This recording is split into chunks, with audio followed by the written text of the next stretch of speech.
morning, everyone. Happy Friday. This is Gateway Office Hours. I'm your host, Ben Larson. I'm here with my co-founder, as always, or not always, but most of the time, Carter Laren. Sometimes you're here. Yeah, unlike next week, which I'm not again. But Yep.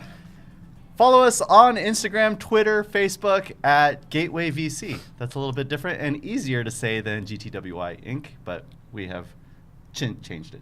So Yeah, I found out this morning that we changed it. Yeah, there you go. That's how active I am. At Gateway VC, hit us up with the hashtag GatewayOH.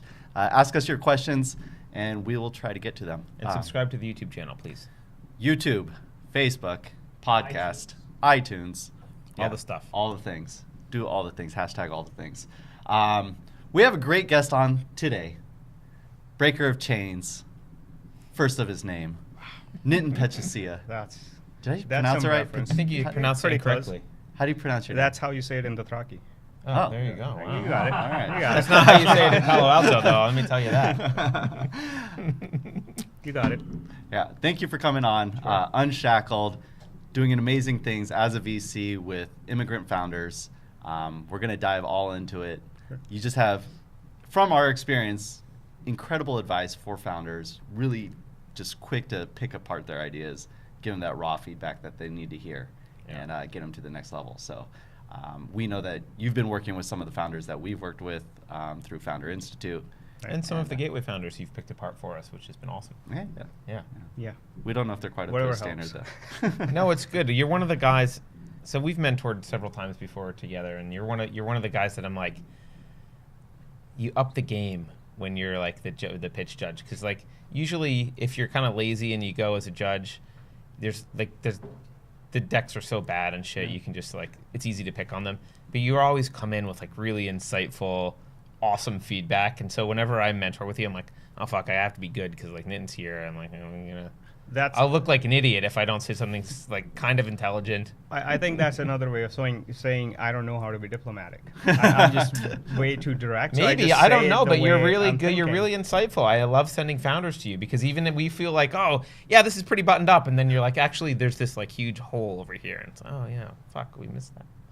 So, Which you're building a startup. There's, I think a big part of that, reflecting back on the companies I've met through Gateway or Founder Institute, and I've said this to you at FI sessions as well, is there isn't enough focus on the customer early on. Founders get too inundated with their own thinking of the product. They get too biased with the product, and they're not listening to the customer enough. And so most of the times I'm just thinking back at our common experiences. And that's been the thing with whether it was Lily with Purva or with Rishi at GridRaster, and you talk to them now, they talk in their customers' terms. Absolutely. Right? If you remember when I first met Rishi, it was like, why are you saying what you're saying? I remember Rishi just being like totally, I mean, the tech was cool and he's a tech guy, Right. and so he just wanted to geek out on that. Yeah. But So- you talk to them today, it's all about the customer. Yeah. So we're jumping right into the meat of it. just, I'm going to put my customer hat on and be like, who the hell is this guy? Yeah, who the hell are you? So let's just start there. Nitin, how did you come to found Unshackled? What is the mission? What are you guys doing? Just give us a little bit of basis, and then we can really jump into Yeah, the perfect. details. The backstory for Unshackled is all about Manan in my experience. So Manan was born in the U.S. in Saratoga, 2 immigrant parents. I came to the U.S. in 2005 as an immigrant with Deloitte. And so we both met at a company called No, which was an education tech startup. We raised a lot of money. We spent a lot of money, eventually landed at Intel.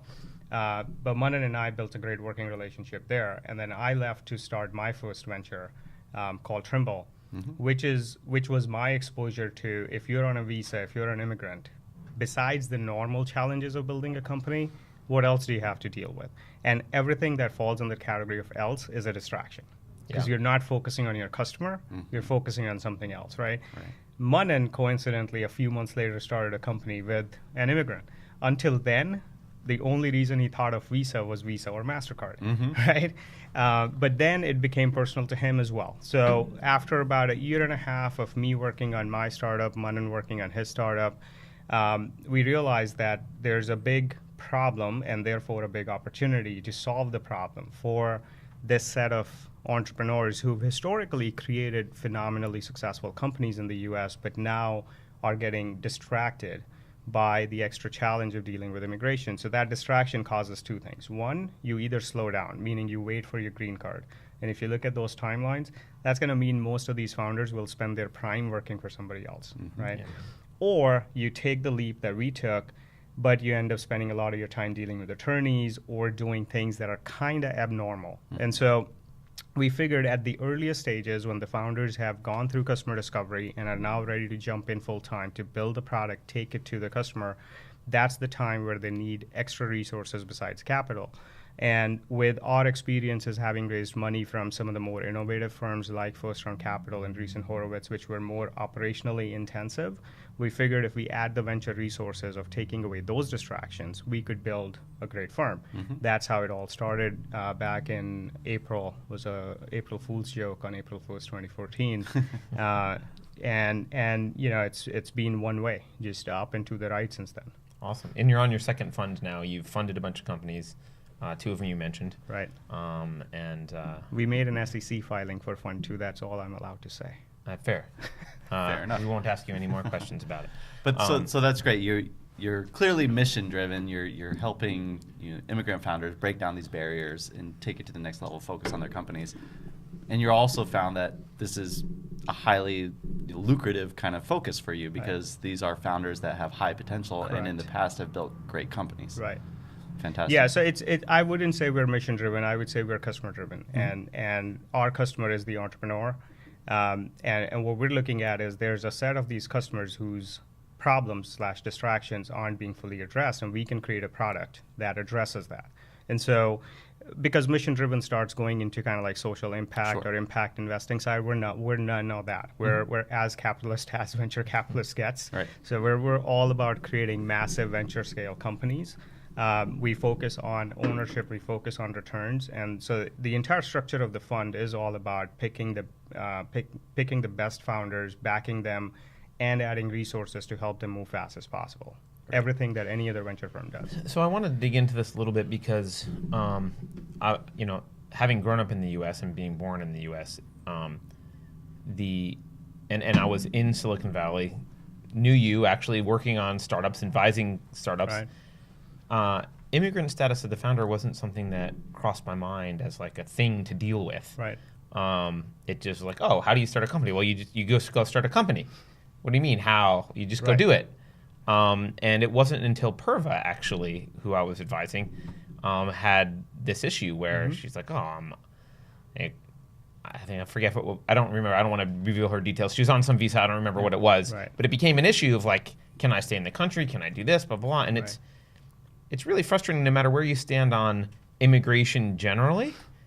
The people you want in the country are the people that are founding companies. Correct. Those are the exact right people that you want in the country. Right. And the fact that it's difficult for them to do that is just horrible. Yeah, I say it's our responsibility to enable the job creators, right? And in our world, your world and my world, we only deal with like venture scale, hyper growth type companies, but entrepreneurship in general comes in many shapes and forms. People are starting small businesses, people are starting or what gets called lifestyle businesses, but effectively cash flow businesses, and people are starting venture businesses. Venture businesses, the good news is when they succeed, they create tens of thousands of jobs, right? And so from a job creation perspective, enabling venture-backed businesses is a great thing for the country. So two things I would say there. Number one, as you said, until you met an immigrant founder who you saw potential in, you didn't know much about the challenges of that immigrant entrepreneur. So it's an acquired taste is what I would say. Sure. Until you taste that dish, you don't know what it has. And so it's not uncommon. Purva's situation, for example, I mean, this is a phenomenal founder. For those who don't know Purva, she took what she learned at Saatchi and was deploying it in a completely new environment that emotions and perceptions are the biggest driver of why shoppers buy what they buy. Female shoppers buy what they buy. Sure. Males operate differently. But she took that and she looked at everything that's going on in online retail. And she said, this is the biggest missing piece here. And when she wanted to act on it and create a company which now hires 7 Americans, I believe, and is on the path to hire much more. They're closing their round now. Something was stopping her, right? And her situation was she came here with her husband, who was at school at that time. She was on a dependent visa. That shouldn't happen. That's a shame that someone as talented and with the potential of what she can create has to go through all that. That's why Unshackled exists. Yeah, no, and I remember actually, I don't want to say anything that will get anyone in legal trouble, but I had to function in capacities on behalf of the company that I normally wouldn't have done as an advisor, just because she couldn't legally function in those capacities, which is just a nightmare. And it was super frustrating for me as a mentor and advisor for her. Like, I'm used to being able to just focus on the business, and there was this whole other, exactly what you say, this whole distraction of, crap, how do we keep you in the fucking country? Exactly. Right? Exactly. And that's just and horrible. That's something you don't need. That's why you look at, when you look at other firms that have built their reputation on taking over operational needs, what you're doing at Cannabis, at Gateway, for example, for cannabis startups, is you are taking over some of the things that have to be done to build a business, but don't necessarily have to be done by the founders, right? First Round Capital did that with the resources they brought up, whether it was around product thinking, design, hiring the first few employees. They've built their resources to deliver that to their customers. And Andreessen Horowitz built a lot of resources around biz dev, and we were the beneficiaries of that. It's, as their portfolio company, it saved us a lot of time, which the executive team, the founding team, would have had to spend that time on. So it's not to say that we take away something that just won't need to be done anymore. We're just doing it so the founders can do what they're supposed to do. Right. Yeah. So maybe could you just dive into a little bit from, if I am an immigrant founder, can you maybe peel back the onion a little bit? What does Unshackled give me? What's better about Unshackled specifically? Like, So it kind of goes into the same thing. It's capital plus venture resources, and so the capital that we invest is $100,000 to $500,000 in a pre-seed round, which is usually up to $500,000. So in all the cases that we've invested, we've led rounds. That we want to continue to do that, which means we take a big chunk of that round, which also secures us the ownership. In most cases, we've invested pre-product. And we're not shy of investing pre-product. We look at founder potential. With the capital comes the resources, which is 2 big things and then a whole lot of ancillary support things. The number one thing is immigration. So we take over all immigration thinking for the founder, which is to say their employment, their visas, their green cards, their family, whatever support has to be provided. And to execute on that, we added an immigration law firm to the GP entity. And so we gave up a part of our upside to bring that resource to our portfolio companies, because grow the size of the pie and everybody wins, right? So that's number one. And with that, the promise to the entrepreneur is, with our investment, you would not have to spend a minute thinking about immigration. That's our job. Right. Number 2 is immigrant entrepreneurs often come to this country either to go to college or to work at a company, which means they leave their natural networks back in their home country and they start building new networks after they come here. They're not as deeply ingrained in the network, and we all know, building a successful company's team sport. Oftentimes, the difference between success, or the degree of success and failure, is the people that are surrounding you. And so connecting these founders with the right people who will knock down walls for them effectively, kind of what you were doing for Purva and Purva's own capabilities. She wins the support of a lot of people. What we get to do is bring that access, because we know if we put these entrepreneurs in front of anybody, they will want to help these founders.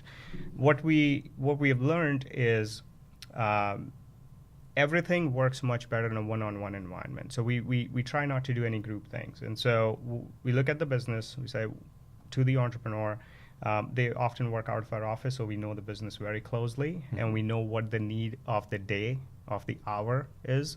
And we find the right people in our community of more than 500 operators, entrepreneurs, executives, advisors, investors, to connect with these entrepreneurs on a one-on-one basis, which brings them the knowledge and the access they need to get to their customers, to win customers, which ultimately then drives success with investors, right? Yeah. So it, again, comes down to the customer.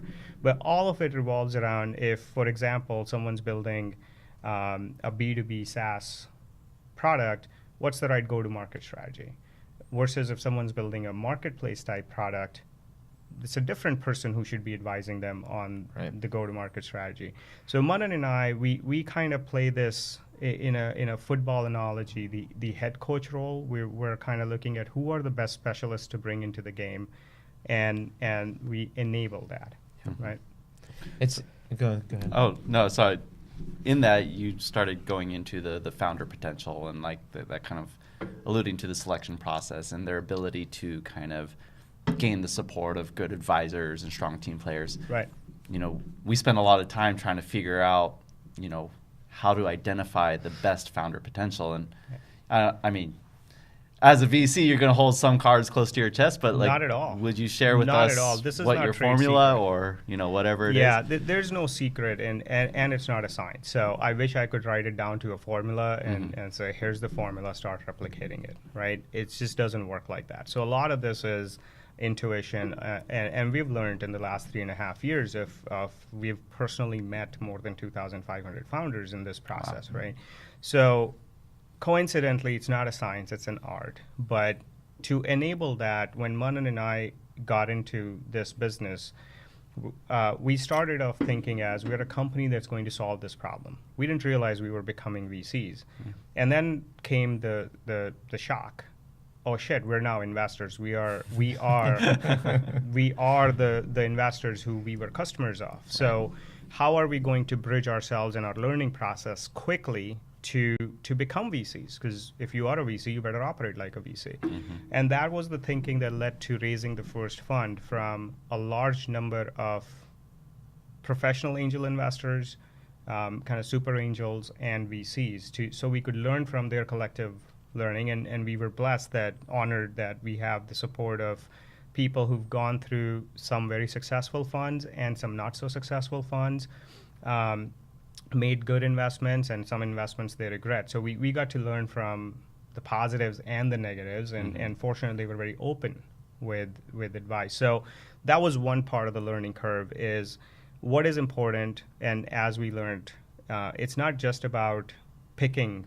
Picking is only one element of building a firm and success for the fund. It's also about, once you pick the founders, how do you support them? How do you ensure the right deal economics, which ensure the fund's returns, but also ensures long-term success for the company? And so a lot of that came from the people we surrounded ourselves with. But what it also did for us is we came without any baggage. We weren't inundated with, this is how it's always done, and therefore we should do it this way. We just questioned everything we saw, and our process therefore kept evolving. And what it's kind of come down to is engaging a lot of our LPs and people in the community, getting collective feedback, knowing that we are not going to, we meet you today and come back with a term sheet. It's just not going to happen. Right. The multiple meetings will happen to identify that founder potential. We do a lot of research in the background. So we meet founders. I want to say about 10% of the entrepreneurs we meet fall in the category where we do a deep dive, right? And so with that deep dive, we start going into doing our own research. One of our team members does the background research.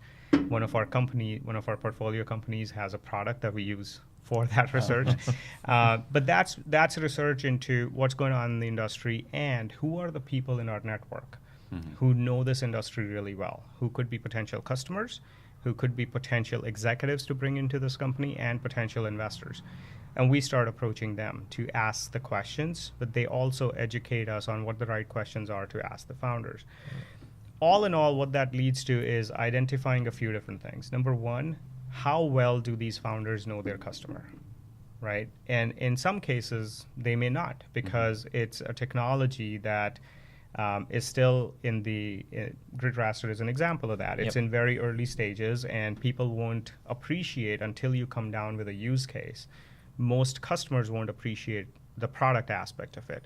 So in that case, we have to take a slightly different orthogonal approach. But in most cases, we talk to customers, we talk to people who would be buyers and users, and start building our understanding, and then measure how well do these entrepreneurs know their customer. What are they more focused on? Internally focused on the product, Right. or externally focused on the customer? And then the most intangible thing is measuring grit, which is the most important element at the end of the day, right? It's because most startups won't just become skyrocketing successes overnight. There will be pit stops and some really shitty days along the way. The grit, the founder's grit, is really what pushes it through, and that only comes through when you spend time with Yeah. founders. Really get to know them as people, not just as the CEO or the CTO of this company that's building something. You got to know, you got to peel the onion and really get to know them as people. Yeah. Sure. And I think you've done, I mean, from what I've seen of your portfolio, you've done a good job at, you know, I Perfect think is we've my been poster lucky. child for grit for Yeah. founders, frankly. Absolutely. I mean, Absolutely. A big part of grit is winning the support of people who are gonna, it's kind of underrated, the degree of success that element of winning support of the right people can bring to you, yeah. right? And that's a characteristic that is, I think it's kind of also embedded in being really smart, but also being humble, right? I while being flamboyant works in certain environments, I think in the long term, people want to work with founders who are really smart, who every time I talk to them, I will learn something, but they're also very humble about their smartness and about their level of knowledge, which keeps them hungry to learn more. And that's an underrated trait that people No, I don't think often you're talk right. about. And I think in general, smart people tend to look at areas that are not their expertise and realize how smart and how much hard work it must take to understand that, rather than just kind of, oh, that's easy. I'm Right. sure I could do that. And Right. so it is a it's Right. a, it's a good Appreciating thing, that building a company, not just building a product. Right. Appreciating that it takes a lot more to build a company than just going to your corner office and building a product. Right. And entrepreneurs, we've seen, especially with entrepreneurs who transition from a technical role into being a CEO, the founders who have been successful take that extra measure of talking to other entrepreneurs who've gone through that journey, learning from how did you make this transition? Yeah. Because it's not the comfort zone. You're now playing out of your comfort zone. And when you're doing that, you got to acquire those extra skills, which are harder to acquire than acquiring technical skills, right?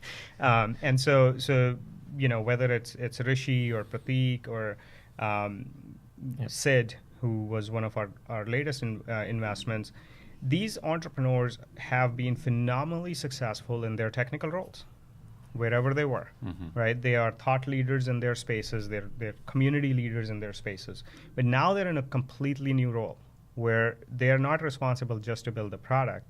They are the face of the company. They're responsible to talk to the customers. They're responsible to bring in customers. They're responsible to build a team, keep the team motivated even through those shitty days, take the stress that comes with building a startup. It's a completely different ballgame. And only when you keep meeting people over and over again, you see how confident they are in themselves that no matter what, I'm gonna succeed. This Right. company is going to be built, whether you are part of it or not. Like that's the attitude that gives you the confidence. These founders are great. Yeah, it's you're reminding me of something that we talked about, our mutual friend Adeo before the show, but he was interviewed once. People were asking, why do startups fail? And his answer was, there's only one reason startups fail. It's because the founder stops working on it. That's the only reason. Yeah. Which is a little bit simplistic, but ultimately true. And it's kind of, that's almost how you're measuring. It's a measure of grit to see, like, Correct. they pushed themselves through those times when other people would have given up. Right. So right.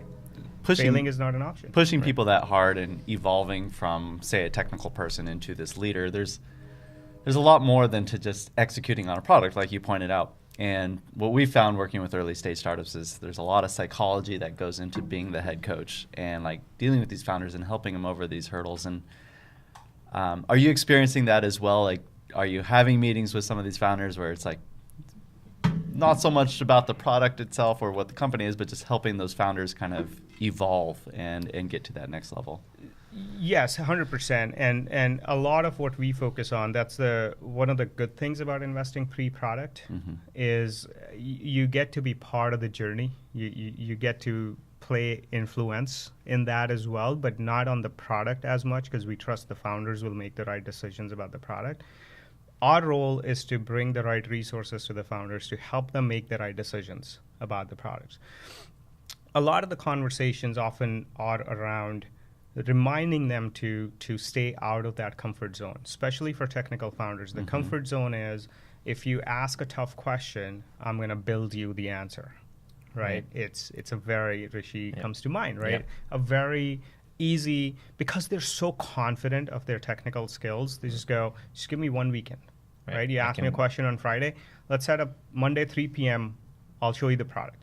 And that's often not the right answer because the actual solution that the customer is going to want is going to come out of meeting the customer many times, understanding, living their life, and understanding really what they're dealing with. So a big part of, to your question, what we get to help them with is the personality development, the personal development of thinking beyond the product. And it's again, the nature of investing pre-product. The team is very small. They often work out of our office, so collaboration becomes really, really easy. And we try not to focus so much on the product, but come at it from the customer's perspective. And it's, again, something we've learned, that the more questions we ask as a customer, the more right kind of answers we're going to get. So Manan and I, we've kind of educated ourselves. We've learned to not try to influence the direction of the company, not try to control the direction of the company or the direction of the product. Our role is to bring the right insights to the founder and hope that we have made the right decision to invest in the right entrepreneurs. Because if we made a bad decision, we shouldn't make another bad decision and change our strategy and start becoming the CEOs of these companies, right? Fortunately, so far, all the founders we've invested in are extremely smart at taking all this input, analyzing it, and then coming up with the answers that over time will prove out to be the right or wrong answers. The other element that I got reminded by when you asked the question is dealing with stress. And that's becoming, more and more openly talked about topic as founders go through this journey. They get burnt out. Words like depression get thrown around, right? And so what we have also learned is through our network, we've built relationships with folks that are really good at, and that's something I would suggest you build relationships with as well, it is an exhaustive journey. And a journey of which, if it's a good outcome, you will only get that answer 5, 7, 10 years later. Bad outcomes show right away. And so there's a lot of these intermittent battles that you're losing to win the war. And in that process, a lot of stress piles up. There are people that are experts at dealing with that, in that, one of our portfolio founders, after raising their seed round, and getting a few big customers, was literally, he was like, dude, for the first time, I'm blanking out. Like, I've never experienced this in my life. And I said, okay, that's easy. There's a person who's a specialist. Just have a 15-minute conversations with him. And I am not the right person. I'm not a therapist. Like, I'll probably push you more towards the dark. You don't want to go there. But talk to the specialist who's the right person, who's nurturing the way. So Thomas Knowles is, for example, one such person who I got to know through common connections. He's just phenomenal at this. And he'll talk to the founders for 15 to 30 minutes. He'll get them to open up. He'll make some easy suggestions.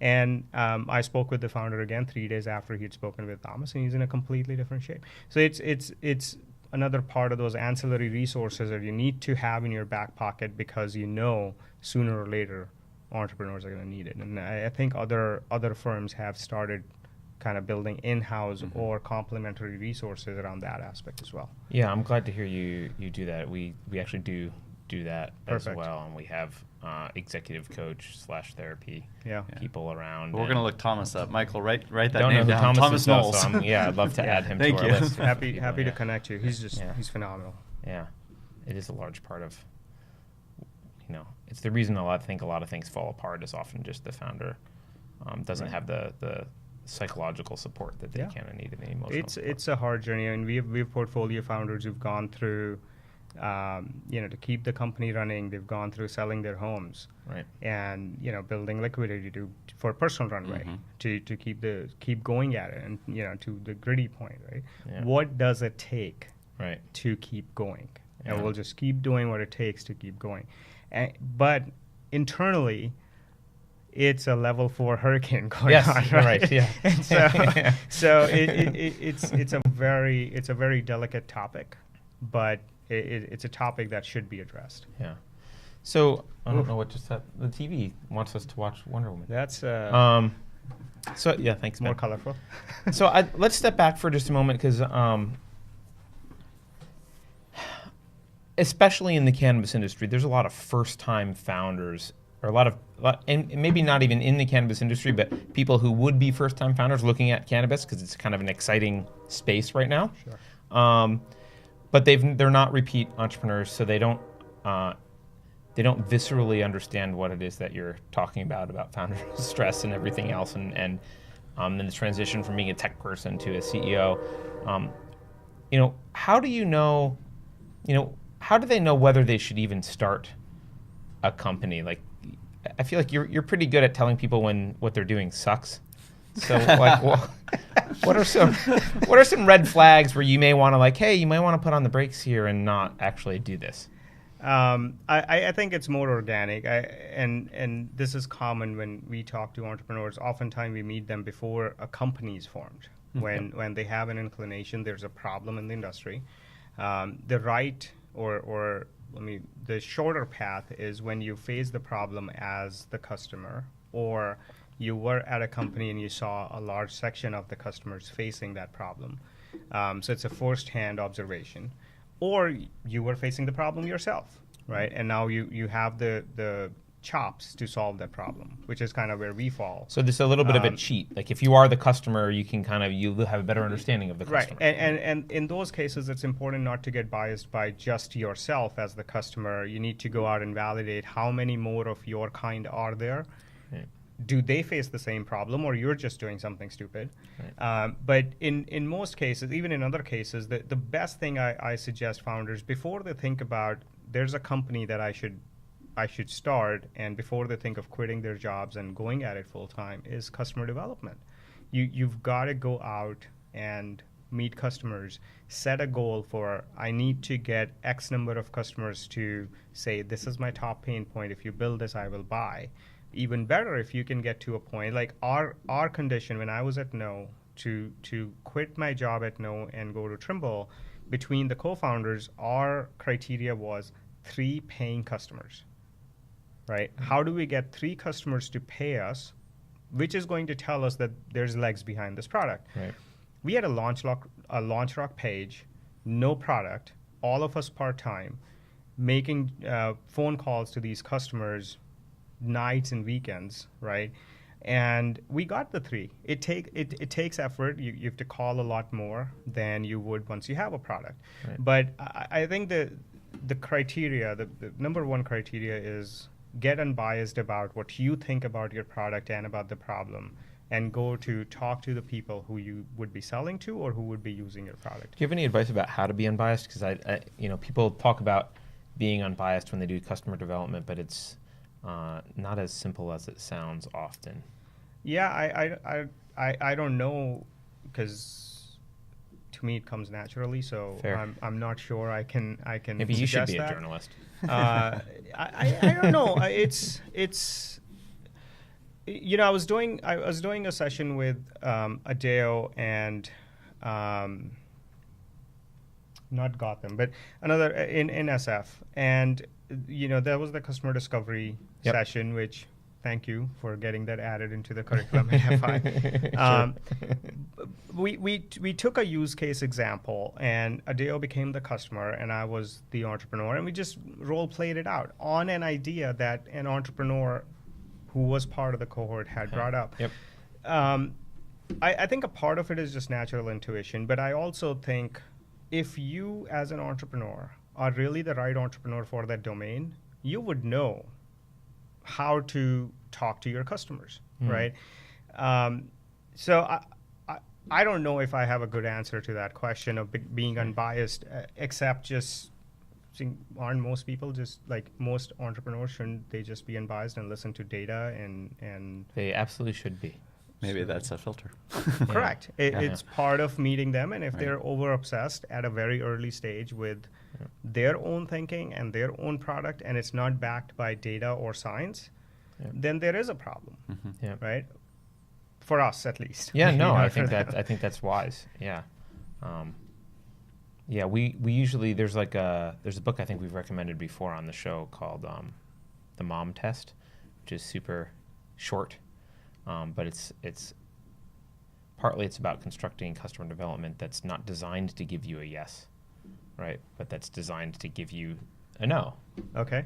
So you can, because it's easy, a lot of founders, their idea of customer development is like, Mom, what do you think about the app that I made? Right. And it's like, oh, honey, that's beautiful. Right. You're my favorite child. Right. So, I think for people who don't think about language and psychology, which I think is a lot of technical founders, frankly, they may not even see the inherent bias in some of the ways that they're asking questions. Yeah, Maybe and I'm wrong, I think that again goes back to founder potential. Like, are you trying to justify to yourself, or because let's step back a little bit. It's in the founder's interest to know earliest possible if there are legs to this concept or not. More than the investor interest, because investor is going to do their own. And for an investor, it's one of many portfolio companies. A lot of startups fail. So you've made a bunch of angel investments, and you've seen from the FI portfolio, a lot of companies start and don't reach the conclusion that they desire to reach. That's not abnormal. But for the entrepreneur, they're going to put in 1 to 5 to 7 to 10 years of their life into this. So if it does not have legs, they should know as soon as possible. So I think what entrepreneurs should understand is let me not drink my own Kool-Aid. I think there's a problem here. I think there's a solution that someone will pay for, but let me go out and just ask people. It's harder in the consumer instance though than enterprise. I think we have to be fair. So B2B, you can start drawing clusters of here's my users, here's my buyers in different segments, types, size of company, type of company. And the decision-making process of the buyers is pretty straightforward generally. And they will, more or less, they will give you a good answer. Or if your emails aren't getting responded to, that's an indication. You get on the phone and you get nods, but you don't get closure or conversion. That's an answer. On the consumer side, the line of questioning matters a lot. Right, you can convince you can ask questions that are leading questions to get the answer you want, and I think the smart entrepreneurs, when they're going through this customer development phase, try to be very open-ended with their questions. And one of the things, even in the enterprise setting, that I try to encourage our portfolio founders to do is when you meet someone, ask them, what are your top 3 concerns today? Right. Without giving them any other information. Don't worry about what you're solving or not. Right. I'm building a company in X domain, whatever. Or you don't even have to say that. Just say, I just wanted to understand, what are your top 3 concerns today? And as you start drawing clusters out of that, you can then lead the questions into the direction that you want it to go.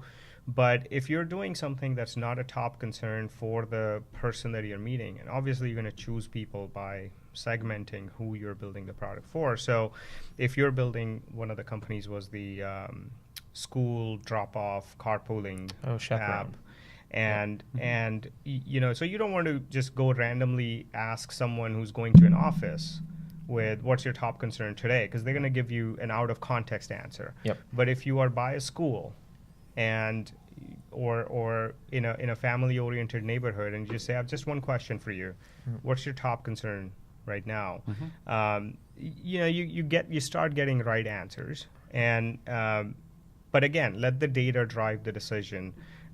There's no science to it. It's just understand that as an entrepreneur, it's in your interest to get the negative answer sooner rather than later. Yep. So I want to clarify something.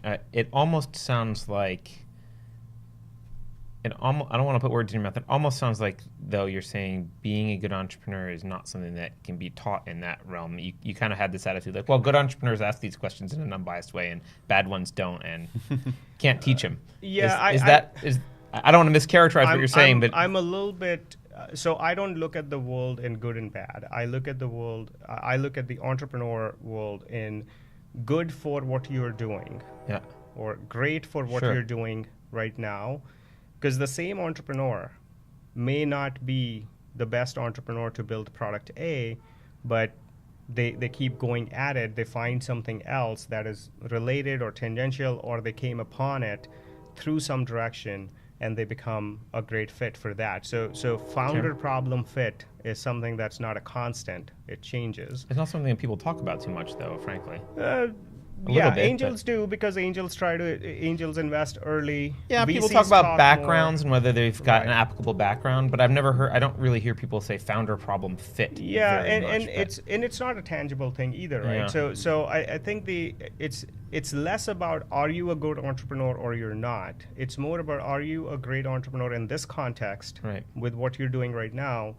I'll take an example. Another Founder Institute founder, Somia. Yeah. I was some mentoring session. I met her, and what she was building was something to do with nurses and stuff. And I said, look, here's my concern. Why will nurses adopt it? Plus, you have to understand how hospitals and clinics work, and you have no background in that. So what's driving this? And she realized that she was kind of out of place in that particular context. A few months later, she met Purva, and now she's crushing it. With what she's doing at Lilly, right? So it's a perfect example of the out of context founder getting into a good context and becoming great at what she's doing. So a lot of the purpose of the customer discovery phase is to understand if you understand. Is this a real problem or not, but are you the right founder for that context or not? Well, I think we get into that quite a bit when we start asking the founders like what their why is and like why they're addressing this problem. I do want to shift gears as we kind of get into the end of the show here. You were talking about how when you're making the investments, it's not an immediate decision, that it is a series of meetings often. And we have a lot of founders that are fundraising, especially ones that watch the show, if there are any out there. I don't know. No. Raise your hand. Marshall scared everyone away. Right. What is your recommendation for founders when they are going through that process to stay engaged and stay interesting and like to keep your attention? Because I have found that, there have been some interesting ideas that have come up. Maybe I don't push the conversation forward and all of a sudden they disappear. And it's just like, had they kept pushing and, No, there's one in particular we talked about the other day. We were both really excited. But the founder stopped following up, and so now I guess we're not so excited. And some of it for me is like a signal of a lack of grit, right? Like if you don't have enough grit to like push forward and try to extract money out of me or like bring me on as a partner, right? Then maybe it's not even worth pursuing. And so I just want to get an idea of what your lens is like during that time period where it's sussing out whether you're going to make an investment into someone. Yeah, I think it's. Just like if an investor is not responding to your emails, that's an indication, right? If you are a top priority, they will respond. And people may say, a lot of VCs say, I'm booked for the next 3 weeks. But then when they find something that they really want to get involved with, they make time the same day, right? The same VC, the same investor. So I think the same goes for entrepreneurs. If they are excited about partnering with an investor, they should be following up. A few things that came to mind. Number one, it could be cultural. Some founders are just humble and they think if I follow too much, it's a sign of desperation or it just doesn't look right, it's not professional. I don't know if it's that. So we respond to almost everything we get. And that's why we have to stop doing that, because now it's just becoming beyond our capabilities to do that. But anytime we get anything, someone at the firm looks at it, right? And as things bubble up, they get responded by the right people. Maria does a phenomenal job of always staying in touch with entrepreneurs, and if I miss responding to something, she will make sure I do. Like, it just happens. But as an entrepreneur, I think you want to err on the side of more hustle than less hustle. And if that bugs someone, let them tell you, hey man, back off, right? Okay, whatever, I don't have time for this. Or they'll just delete your email. But you don't want to lose an investor because you fail to follow up. Right. That's criminal. Right.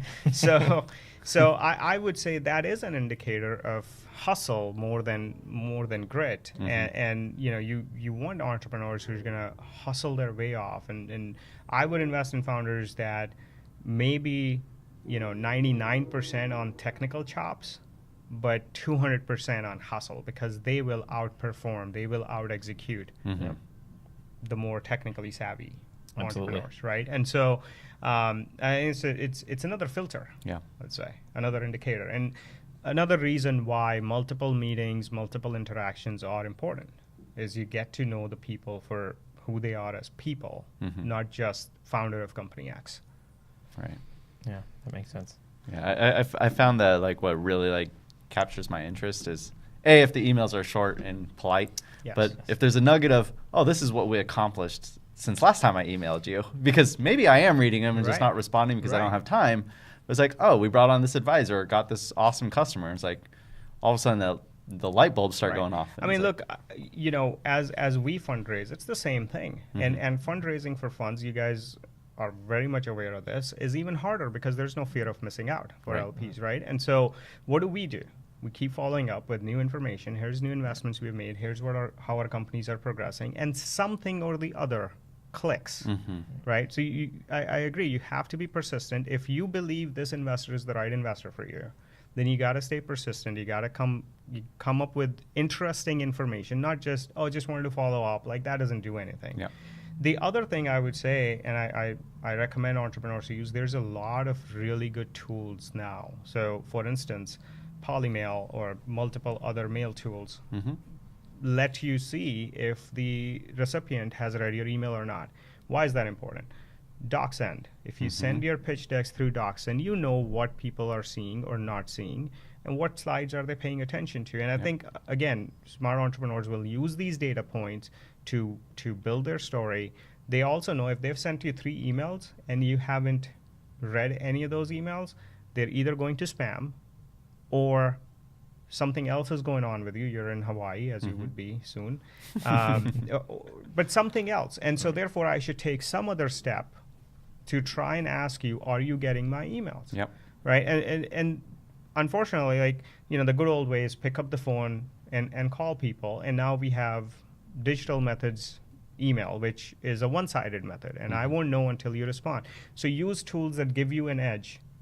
And I think more and more entrepreneurs are starting to jump on data-driven tools, because all of this is data. Like, I want to know if I sent you an email, did you read it or not? Right. Yeah, we've been using DocSend, but Polymail, we got to write that one down. Yes, I don't. My email. They should start sending me some. My email platform doesn't load images, so I try and avoid the hidden pixel stealth that's giving me. I don't know how they track. It's usually hidden pixel.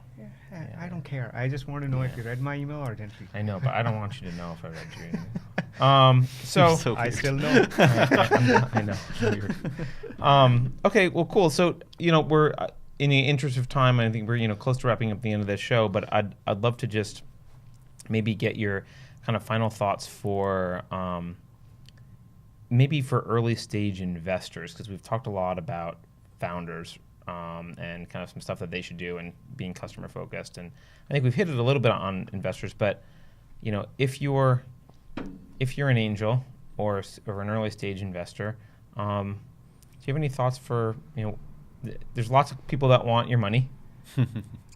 How do you, what are the top 3 criteria that you use To do what? to decide to make an investment?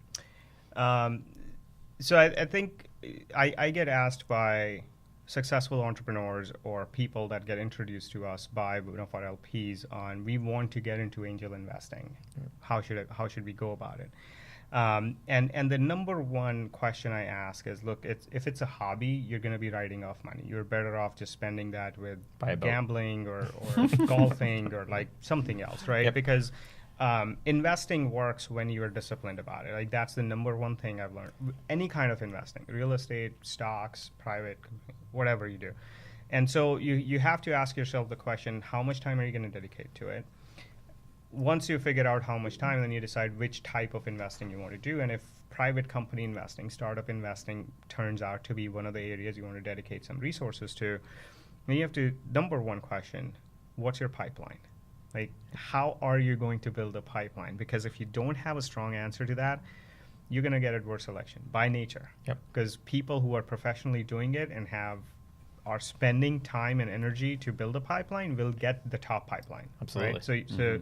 So you want to ensure, and if you don't have enough time to build your own pipeline, then align yourself with other angels or early stage funds who are doing the effort of building a pipeline and offer something for which they should bring deal flow to you. What is it that you offer, which is then therefore question number 2. If you can build a pipeline through relationships or directly, what do you put on offer? Why should people take your money, right? And that's a question that most people don't ask. They just think if they have money, entrepreneurs will take the money. The truth is entrepreneurs have choices. And Especially the better ones. Right. And that's what you want to invest in. Right. So hence the point of adverse selection. So if you want to invest in the companies that are going to be the biggest successes, you have to assume that those entrepreneurs and those companies, every single round is going to become an extremely hot round. And the question of why should I take your money will come up every single time. So you have to put something on offer, which will drive your pipeline to come to you. And then therefore the number 3 thing you have to understand is, how are you going to ensure your deal economics? So a lot of angels and angel-less syndicates, for example, have invested in companies that went on to become successful exits, right? Some were unicorn exits. But when you look at what the syndicates got out of them, was you don't want to be a syndicate player once you hear those numbers. And the reason was they invested too late in the game. So if you're an angel who's going to write small checks, you have to understand that ownership comes in 2 forms. You either invest early, take higher risk, but get a higher ownership, or you come in late when most of the things have been de-risked, and you come in with capital. You come in with bigger check, but it's a more certain 5-6x type of outcome.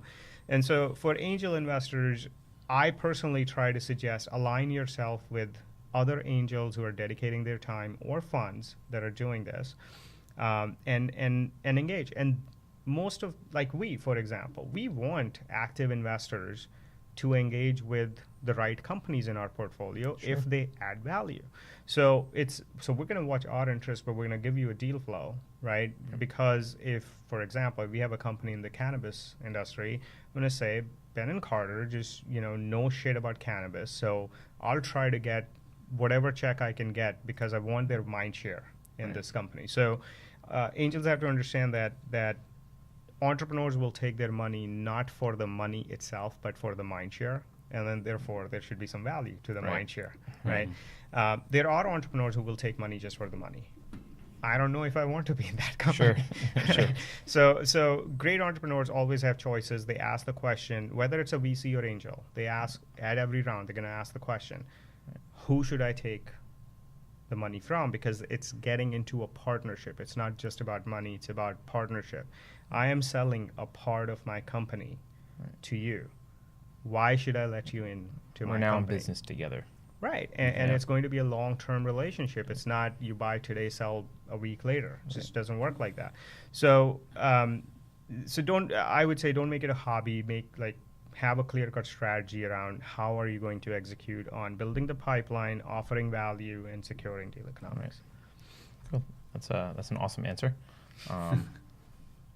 Yeah, I assume that a lot of the mentors and people you bring in to help your companies are also angels, and that's how they provide value. And some of them want to invest alongside us, and if there's room in the round behind our investment, we make introductions. Sure. Some of them say, I don't want to invest that early, but as first customer comes in, talk to me. And what they do is they start adding value early on. Because if they like the entrepreneur, they like the space, they start becoming the sources of customers. Yep. Right? And they say, oh, as soon as you get the first customer, because now I'm hearing from your customer that they are just super excited with what you're doing. Right. That gives me a way to preempt and say, before it becomes around, will you take $100K, $200K, whatever it is that they want to invest? So we facilitate a lot of those relationships, not knowing where it's going to go. Right? Most of these conversations start with 15 to 30 minutes of one-on-one interaction, and then some become potential employees that will join the company. Some become just intros to customers. Some lead to investments. Yeah, great. Anything else that I'm missing at the end, Ben? Are we? No, I think that's it. Nitin, thank you so much. This was fun. This was a lot of fun. It's been awesome watching Unshackled grow. Like I feel like we were there from the beginning, but probably it wasn't actually the beginning. It was. Was it? I was at your office before we raised at the FI office. Remember? Oh yeah, before we were raising. Okay. Yeah. So we were there at the beginning. That's why it feels that way. Okay. I feel like we have a lot to talk offline just to see how we can learn from you and grow Gateway alongside Unshackled. You don't learn from me. Sure we do. And I mean, thank you for everything you've done. You've helped a lot of founders and ones that wouldn't have opportunities to kind of like really grow their companies as quickly as they are now. And yeah, we look forward to continuing to engage you. I'm excited with what we're doing. I think the best job in the world, you get to work with people who are way smarter than you. Yeah. And you get to spend your days with them. So what could be better? It's pretty awesome. And if you have a company and you're an immigrant founder and you need money and guidance and partnerships and all that kind of stuff, check out Nitin at Unshackled. They're doing great work.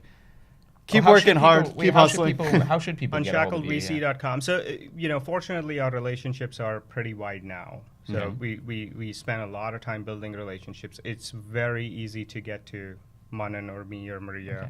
But if you can't, just go to our website. The information form is there. Everything that comes in gets looked at. So we are one of the few firms that do not say no to cold inbound, simply because we know that a lot of the immigrant founders may not have the relationships. And so, but oftentimes what happens is founders will find someone we know in the network, get them to put in a good word, and also send the information through the website. And that always works beautifully. Yeah, so awesome.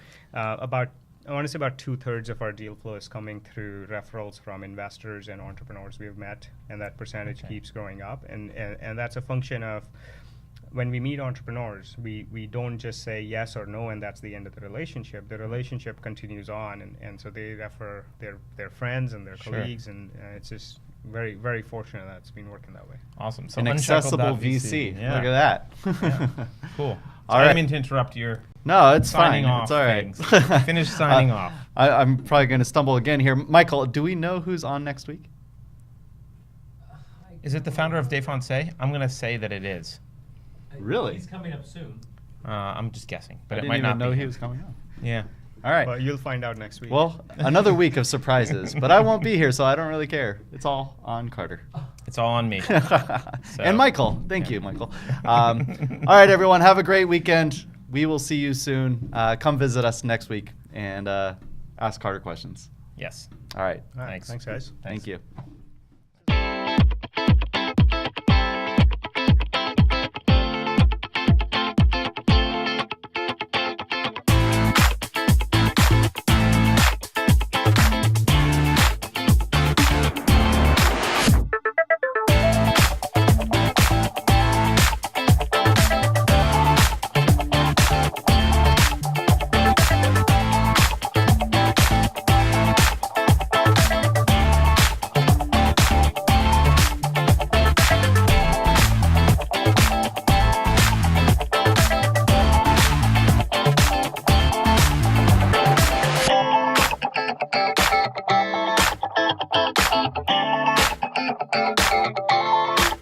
Bye.